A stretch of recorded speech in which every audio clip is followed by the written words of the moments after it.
तो गाइज ये रही हमारी लर्निंग असेसमेंट 8.9। तो गाइज ऐसे क्वेश्चन को देख के ना डर नहीं जाना। अब पता है उसने क्या किया, अब थोड़ी आपने उसने आपके लिए आसानी कह लें कि पैदा कर दी है।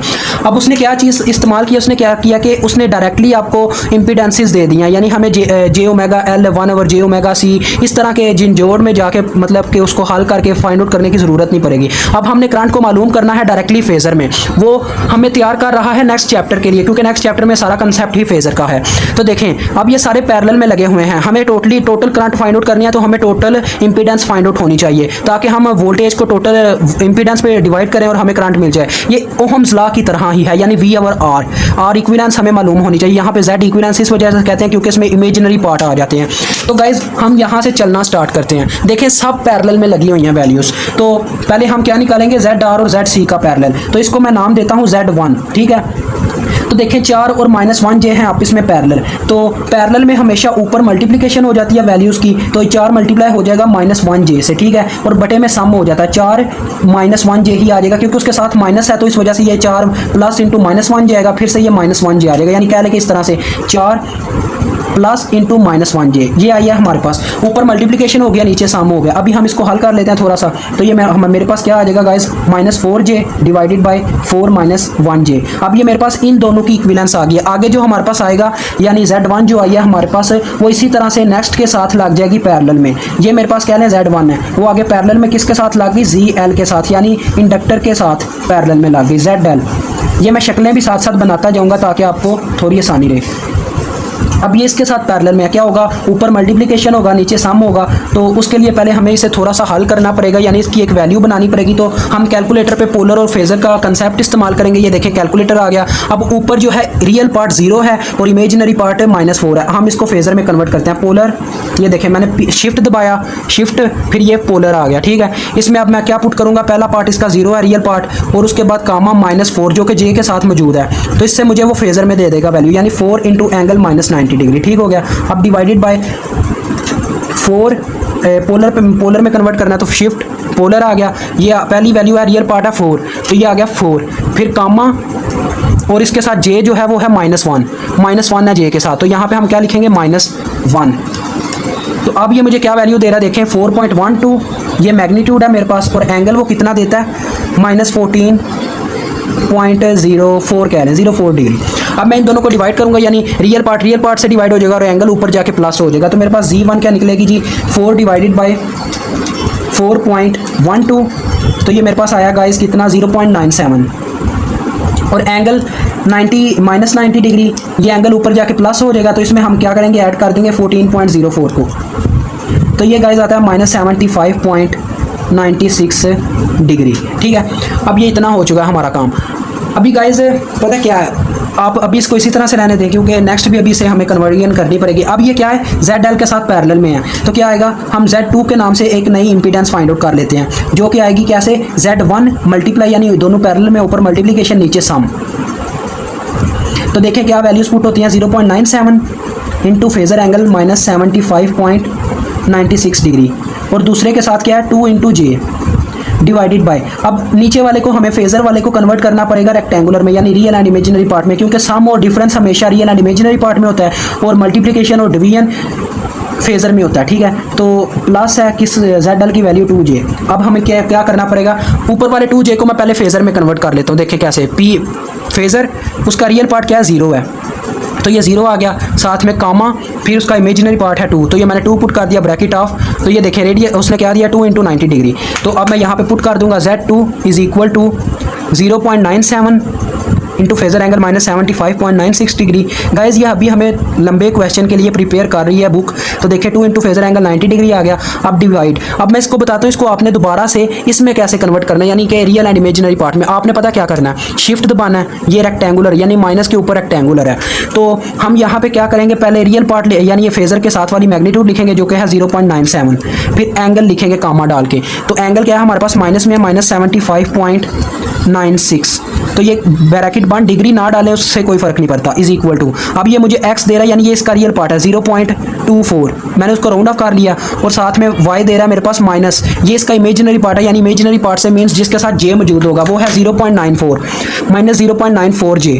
अब मुझे क्या ज़रूरत थी इसमें कन्वर्ट करने की, क्योंकि प्लस माइनस हमेशा होता है रेक्टेंगुलर में, इसको हम रेक्टेंगुलर फॉर्म कहते हैं। अब ऊपर वाले मल्टीप्लाई हो जाएंगे, तो मेरा दिल है पहले नीचे सम अप करवा के फिर नीचे वाले का फेजर कन्वर्ट करते हैं, फिर बाद में इनका करवाते हैं मल्टीप्लाई। तो गाइज ये आ गया हमारे पास वैसे का वैसे 0.97 इंटू -75.96 डिग्री और दूसरा 2 इंटू 90 डिग्री, ठीक है। और बटे में हमारे पास क्या बन गया 2। अब रियल पार्ट तो वैसे का वैसे ही रहेगा, इमेजिनरी आप इसमें प्लस माइनस होंगे। 2 में से हम माइनस कर देंगे 94 को, तो ये आ जाएगा 1.06, वैसे ही पता चल रहा है, प्लस 1.06 जे। तो ये मेरे पास आ गया। अब मैं नीचे वालों को फेजर में कन्वर्ट कर दूंगा। अब मैं नेक्स्ट पेज पे चलता हूँ। तो गाइज ये आप देख सकते हैं मैं नेक्स्ट पेज पे आ चुका हूँ। मैंने ऊपर वाली वैल्यूज़ वैसे की वैसे लिखी हैं। अब जो नीचे वाली वैल्यूज़ आई हैं मैं पहले उनको कन्वर्ट करूँगा, तो देखें कैसे कन्वर्जन होती है। तो ये देखें गाइस, ये आ गया हमारा कैलकुलेटर। फिर से हम वही इस्तेमाल करेंगे फेजर वाला, यानी पोलर। अब देखें फेजर पी से शुरू होता है, पोलर भी पी से शुरू होता है। इस तरह से आप याद रख सकते हैं। हमने फेजर चाहिए हमें, तो हमें पोलर का इस्तेमाल करना है। अब उसका रियल पार्ट था 0.24 और जो इमेजिनरी पार्ट था वो है 1.06। तो इससे हमें क्या मिलता है, देखें फेजर क्या मिलता है 1.08 यानी 1.09 राउंड ऑफ के बाद इंटू फेजर एंगल देता है वो 77.24। अब हम इन सब को देखें आपस में रिलेट करवा देंगे। रियल पार्ट से मल्टीप्लाई और डिवाइड हो जाएंगे, यानी 0.97 मल्टीप्लाई बाय 2, ये 2 से मल्टीप्लाई करवाया फिर डिवाइड करवा दिया 1.09 से। तो ये मेरे पास कितना आया देखें 1.78। तो 1.78 इंटू फेजर एंगल की बात की जाए तो अब देखें ऊपर क्या है जी -75.96। देखें मैं डिग्री नहीं लगाता क्योंकि डिग्री से कोई फ़र्क नहीं पड़ेगा, प्लस 90 डिग्री। उसके बाद ये ऊपर जाके माइनस हो जाएगा, नीचे प्लस है तो ऊपर जाके माइनस होगा। पहले मैं इसको कैलकुलेट कर लेता हूँ। तो देखिए मेरे पास ये आ गया, इसमें से मैं एक माइनस कर दूंगा 77.24 को। तो ये देखें क्या एंगल आया -63.2 डिग्री, ठीक हो गया। ये मेरे पास आ गई न्यू इम्पीडेंस Z2। अब मेरे पास लास्ट में एक रजिस्टर बचा है जिसके साथ मैंने इसको कंपेयर करना है, जिसका नाम है ZR। ये ZR है और अभी हमने Z2 निकाल लिया, यानी प्रीवियस वालों को पैरेलल में लिया। तो ये मैं उसका छोटा सा बॉक्स ड्रा कर लेता हूँ। ये है मेरे पास Z2।